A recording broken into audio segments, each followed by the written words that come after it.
Hari-hari.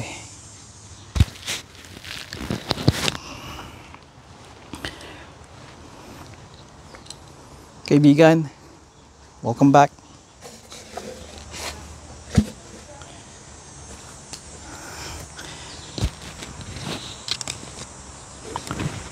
Dami kong salamin, no? Nakasabit sa leg. Ganyan na nangyayari kapag pinaghalo nyo yung pagtatrabaho sa hardin at pag-vlog. Again, vlog or content? Making content para sa akin. Although pareho lang yun, sabi ng iba. Kaibigan, welcome back. Napapansin niyo sa gitna ng lente, sa gitna ng inyong screen, ay makikita ninyo napakagandang bulaklak na kulay purple. Ito ang kapanahunan ngayong Agosto or late July nagsisimula, at ngayong pagpasok ng Agosto ay kapanahunan ng tinatawag na Rose of Sharon na mga bulaklak. Dito sila nagbo-bloom o bumubusilak at pinapakita yung tunay na ganda nila. Karaniwan ang kulay nila ay puti or purple. May puti ako sa likod na kasing tanda na nitong bahay, at ito naman ay isa sa mga bago. Sa katunayan, ito ang pinakabago ko. Ilang taon na nakakaraan rin. May kwento ako sa inyo sa Rose of Sharon na ito. Again, another impromptu. Gusto kong isulat para medyo malinaw at maganda ang pagkaka-deliver ko, pero talagang minsan napakahirap ng panahon makakuha ng break talaga, at ito lang ang talagang natatangi kong oras para sa inyo. Rose of Sharon.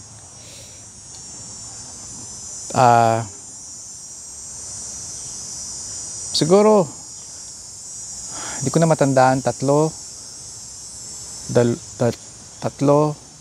dalawa, maaaring 2021 ko pa ito pinutol at itinanim. Bakit pinutol? Hindi galing sa buto. Kaya ganito ko sa inyo. Ito ay isang sanga na pinutol ko sa bakuran, sa likod-bakod ng kaibigan ko Yumao, si Barry. Madalas kung mabanggit siya sa inyo sa mga ilang videos ko, at sabi ko ipapatuloy kong banggitin ang mga kwento ng mga taong kilala ko, mga nakilala, pamilya, kaibigan. Si Barry, isa sa mga pangunahing dito sa channel ko na ikikwento sa inyo. Siya ay dito pinanganak, lumaki. Nung I believe he was 77 nung pumanaw siya. Taon, nag-uumpisa pa lang ang COVID. Pero hindi COVID related ang kanyang dahilan ng pagpanaw niya. 2020, fall ng 2020.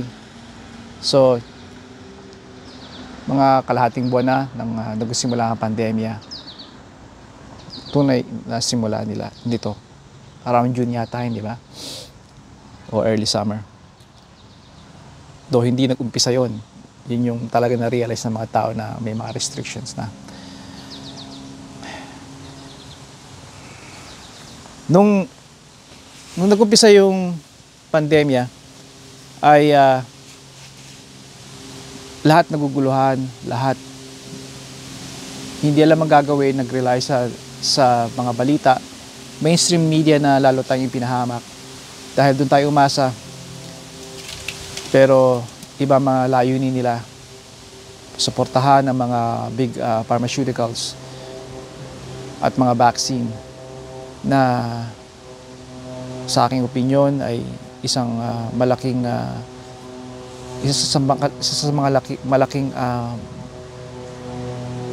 malaking trahedya nangyari sa sangkatauhan sa pakikinig natin sa mga legacy medias at pag-brainwash sa atin. Hindi tayo nagbigyan ng karapat-dapat na tamang desisyon, tamang impormasyon. Si Barry, kaibigan ko, simple lang ang solusyon niya. Though hindi ako ito sa lahat. Ang sabi niya, maghugas ka lang ng kamay. Lagi ko yung ginagawa even before itong itong pandemya na to, itong nangyayari ngayon sa atin. At alam ko dahil kasama ko lagi siya pagkagaling namin sa trabaho, pagkagaling namin sa mga pasyalan, retired na nga pala siya. Saka ako nasasabihin sa inyo kung ano yung trabaho niya. Simpleng tao lang siya, pati asawa niya. Katulad ng asawa niya na yumao na rin. Ilang taon na rin nakakaraan, almost a decade bago mag-umpisa ang pandemya. Madalas kami lumabas dahil nag-iisa lamang siya sa kanyang buhay. Although may mga kamag-anak siya, pamangkin, hindi talaga siya typical na nare-review dito na mga tumatanda ay nagsosolo talaga. Ano man ng posisyon nila, may ari-arian man, kadalasan ay settle na rin ang kanilang mga kamag-anak at natitira sila dito sa kanilang bahay. Ako naging kaibigan niya, even tagapagtanggol niya. Ako ang naging kasama niya lagi kapag may pagkakataon, may panahon. Ano man, kailangan niya, tatakbo ko. Madalas, bihira ko siyang ma-disappoint.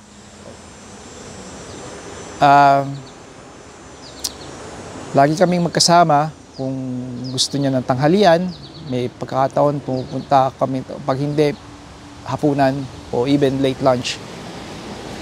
Nag-umpisa ang pandemya, ang sabi ko sa kanya, kailangan natin limitahan ang pag-hangout. Kasi madalas nanonood ka ng TV o kakain kami sa Timis o pamisa-misa sa mga dissenting restaurants. At pinapakita ko sa kanya ang ibang mga restaurant dito dahil simpleng tao lang si Barry, siya yung matipid.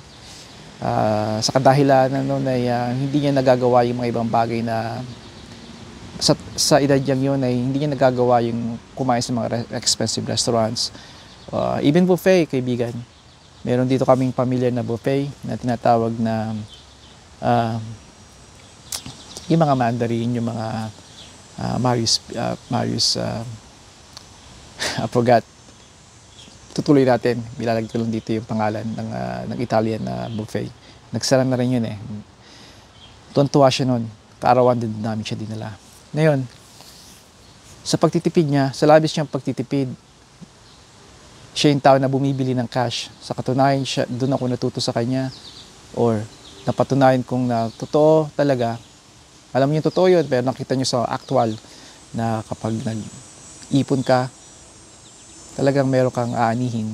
Mag-time ka, may aanihin ka.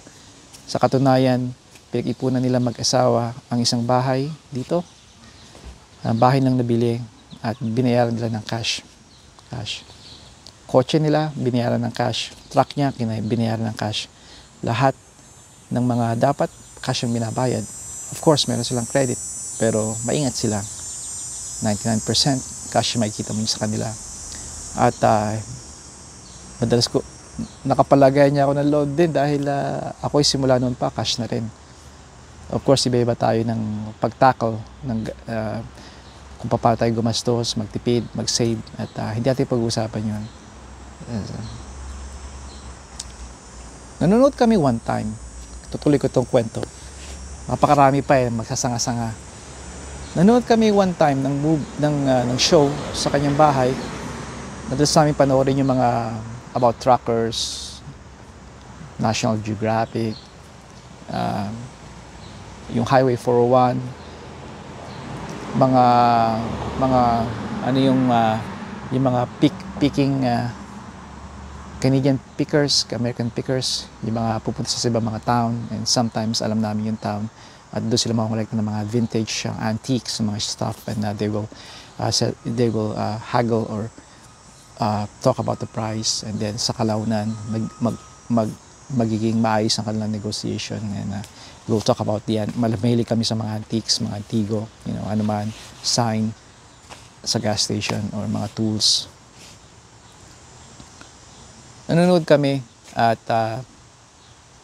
sinabi niya sa akin na alam niya na sinabi ko rin sa kanya yon na kukuha ko ng bulaklak sa mature mong Rose of Sharon. May Rose of Sharon siya kasing mataas pa sa akin. Hindi naman ako kataasan. Sa likod bahay niya. Naisip niya yon at sinabi ko sa kanya, of course, sabi niya, yeah, walang problema. Nagdaan ng mga panahon at hindi ko pa ginagawa yon. At one time sinabi niya sa akin, hindi lang ito yung una. Nanonood kami, habang nanonood, sinabi niya na, nakuha mo na ba yung sanga para maitanim mo sa iyong hardin? Nasabi ko sa kanya, nung time na yon, huwag mong intindihin yon. Kukunin ko yun kapag may oras ako. Sa ngayon, hindi ko pa kukunin. And yung tono ko, medyo irita ako. At sinabi niya sa akin na, ay, gusto ko lang paalala sa'yo dahil maganda ng itanim dahil habang maganda pa ang panahon. Ako bahala doon. Sabi ko. Ako na nga yun ang hihingi, di ba? Ganun kami. Medyo may pagkasuplado ako at lahat. And alam niya ugali ko. Alright. Nagdaan muli ang mga ilang panahon. Galing kami sa St. Jacobs, which madalas kami ng pamilya tuwing summer. Si Mrs. T, si Bunso ni at si Juniorita. At pagka uwi namin dito sa bahay, napansin ko na ang kanyang bintana, yung window blinds niya ay sarado pa. Now, kaibigan ko si Barry, meron siyang routine na hindi nababali. Alam niyo ba na meron siyang mga antique clocks na everyday winawind niya? Merong everyday winawind at lagi in punto, laging tama ang oras. Ako hindi ko kayang gawin yun. Everyday iwawind niyo. It's an owl made from Germany. It's a cuckoo clock. Pero may owl siya. At mahaba yung kanyang animoy, tila kadena na iwawind mo para everyday tama ang oras. At meron siyang isa pa na every 3 days. May isa pa na ewan ko kailan, every week. Kaya may mga antigo siya sa mga bahay niya. At isa yon na naisip ko na talagang patient siya at talagang religyoso siya pagdating sa mga pang-araw-araw niyang routine. Ang blind side kasama nun. Sa umaga, around bago mag-alas 9, binubuksan na niya yon. At makikita ko na sa bintana ang kanyang telebisyon. Hapon kami dumating, alas 3 ng hapon o pasado, sarado pa. At kapag nandito ka sa driveway, makikita mo na may kakaiba, parang parte na yun ng routine. Para mga puno, kapag nabali or nawala ng sanga, alam mong may missing, may kakaiba. Hindi nagtagal habang binabali namin yung sandali naputol yung aking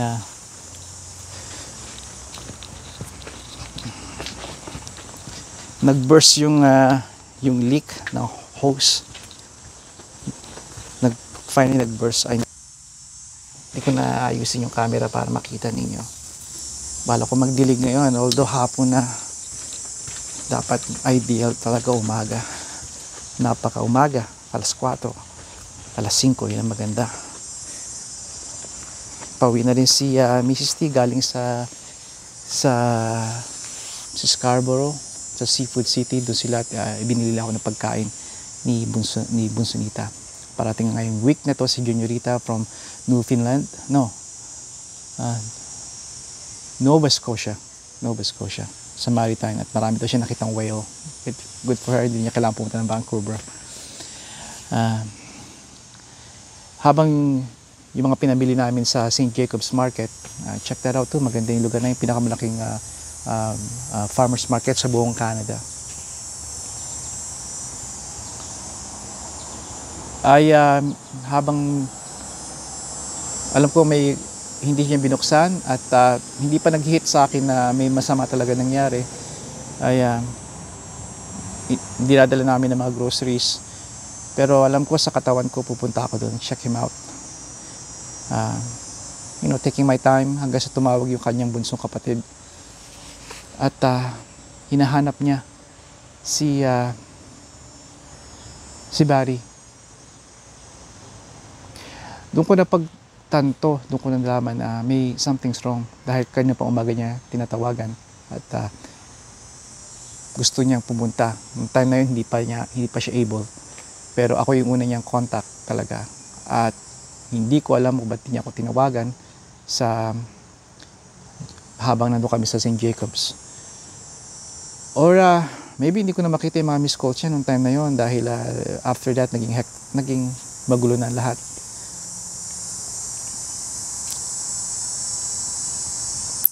Sabi niya sa akin, paki-check ng bahay dahil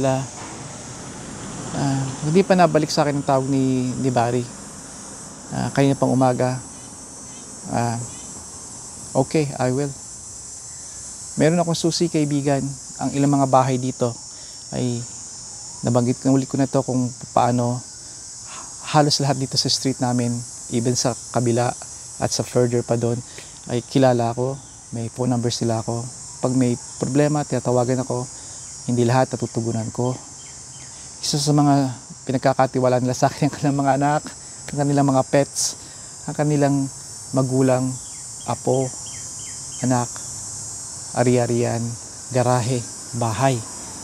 Ang iba sa kanila, mayroon akong susi sa kanila. At isa sa mga susi na hawak ko ay ang susi ng bahay ni Barry. Pumunta ako sa kanya at kumatok muna ako ng bintana ako saan alam ko yung nasa kwarto yung master bedroom niya. Wala nangyayari. At binuksan ko na nga yung pinto at doon ko nakita na pumanaw siya. Kasama ko si Mrs. T. Si Mrs. T na rin tumawag ng 911. Hindi ko pa maidetalye sa inyo kung ano yung nadatnan ko, kung ano ang mga ginawa ko.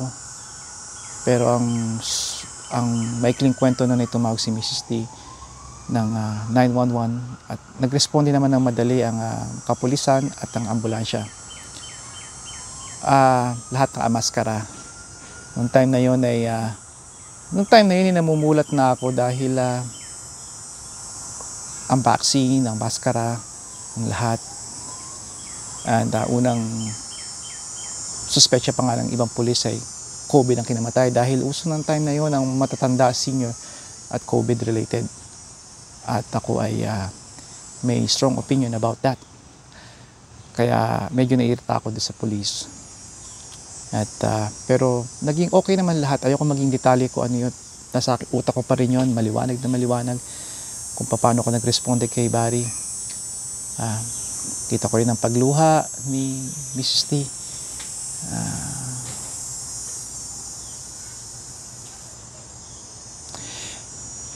Hindi ko sinabi muna sa kapatid niya dahil ayokong maging reckless na mag-drive kung kaya man niya mag-drive. Alam ko may katandaan na rin siya pero for a man who is early 70s, closing mid 70s, malakas pa rin yun. And he used to be a trucker. We used to talk about trucks. Yun ang kwento sa kaibigan ko. Ako may susi. Lagi niya sinasabi, wala akong anak. Lagi niya ako binibigyan ng mga gamit, even si Mrs. T, kung anong gamit niya at ng yumaw niyang asawang si Pearl. Sa katunayan, kaibigan, one time sinabi niya sa akin na, ano ang full name mo? Again, iritado na naman ako, bakit mo sinasabi, bakit mo tinatanong ang full name ko? Pati last name gusto niyang malaman. Although, alam ko na kung bakit. Hanggang sinabi niya sa akin na, well, ina-update ko yung aking will. Sabi ko, are you gonna live a long life? You still gonna see the Philippines? Yun ang plan natin, we still have that plan, right? Oo naman, sabi niya. Kahit alam kong todo kuripot niya. Ako nga ang galante. Totoo yung kaibigan. Kung makikita to ni Miss T, mapapangiti siya.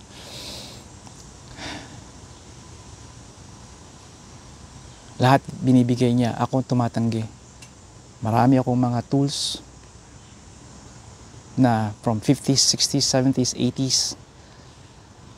Alam niyo mga great tools, pang mekaniko, mga wrenches, mga pliers, mga pang mekaniko. ratchets. Even a screwdriver is probably older than my dad na mas matanda pa sa mga magulang ko ay nasa akin. Binibigay niya toolboxes na siguro hindi ko na matandaan ngayon. Totoo yun, 6, 8 na old boxes, toolbox, yung mga toolbox na mga luma, mga metal. Sa katunayan, kaibigan, may 2 pa akong toolbox dyan, hindi ko nabubuksan. Although nabuksan ko, nasilip ko, nasulyapan ko, hindi ko kinilatis. Nakasara pa rin. Toolbox na panahon pa ng giyera, World War II, maybe World War I, nasa shed. Hindi ko gamit dahil marami na akong gamit. Noong time na yun, naging magaling na akong masugid, puro fix na ako ng mga sasakyan. At isa pa sa mga hilig niya, natutuwa siya, nakaupo siya, pinapanood ako nagme-mekaniko. Tutuwa siya kung bakit napakarami kong alam. Mahilig siya sa mga small engine din. Siya una nagturo sa akin kung paano mag-fix ng mower. Balik tayo dito.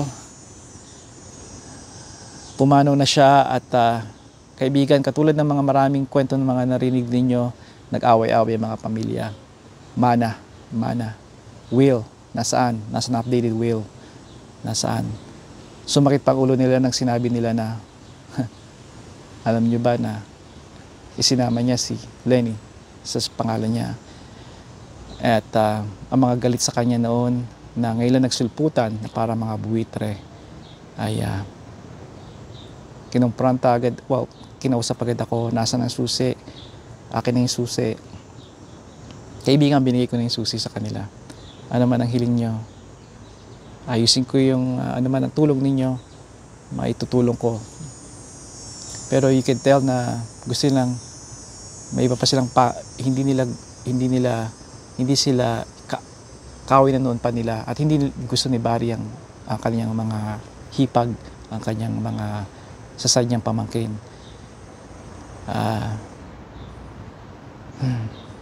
That's another story. Habang inayos na yung bahay at nag-away-away sila sa mga naiwan, kung paano hahati ng mga ari-arian.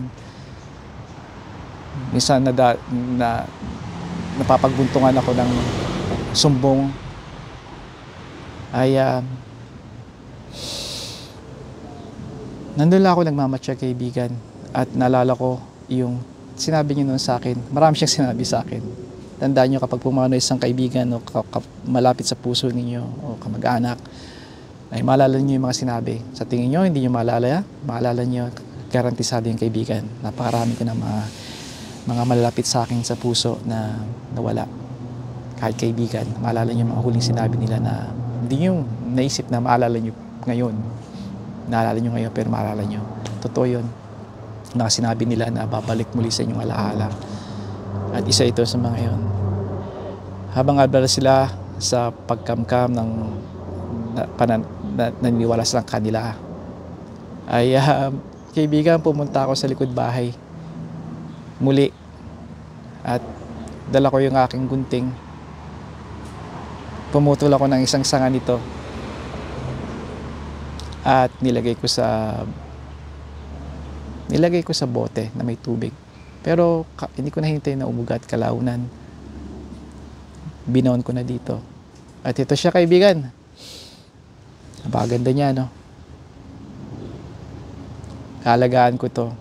At magiging mas mataas pa sa akin. Although di naman ako kataasan. At isa yun sa mga marami kong alaala sa kanya. Hindi perpektong samahan namin ni Barry, pero tinuturing ko siyang kaibigan. Marami rin ako natutunan sa kanya.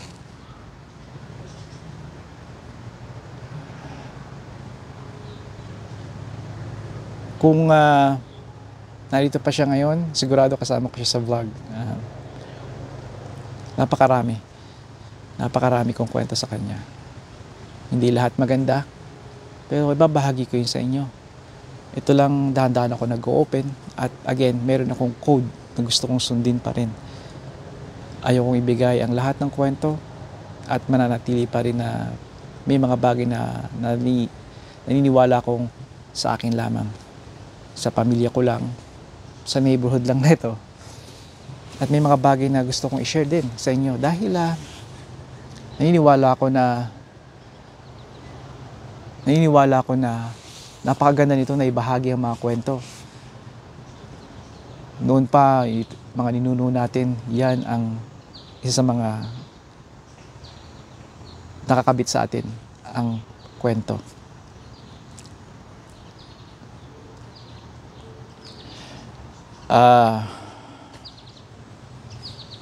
Itong lavender na kalapit ng Rose of Sharon ni Barry, titrim ko yan. Daisy na hindi ko natapos siya pagtitrim, yung kalahati lang, ititrim ko yan. I'm glad na may bulaklak na siya. Nataas siya at mananatili siya dito.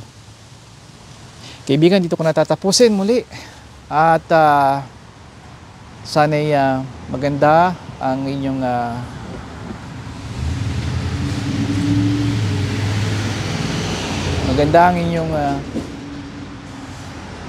weekdays na tinatako ngayon at looking forward ngayong weekend uli na darating. Napakabilis ng panahon, no?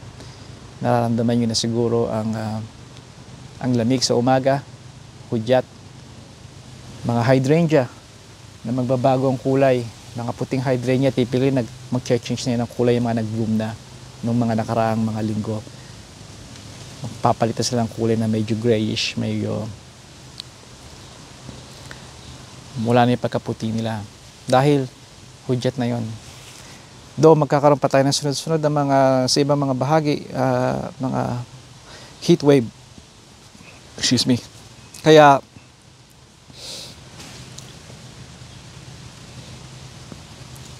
sana sulitin nyo ang panahong ito. Laging sulitin. Bawat panahon, bawat araw, lagi nyo sulitin. Hanggang sa muli, kaibigan. Padayon.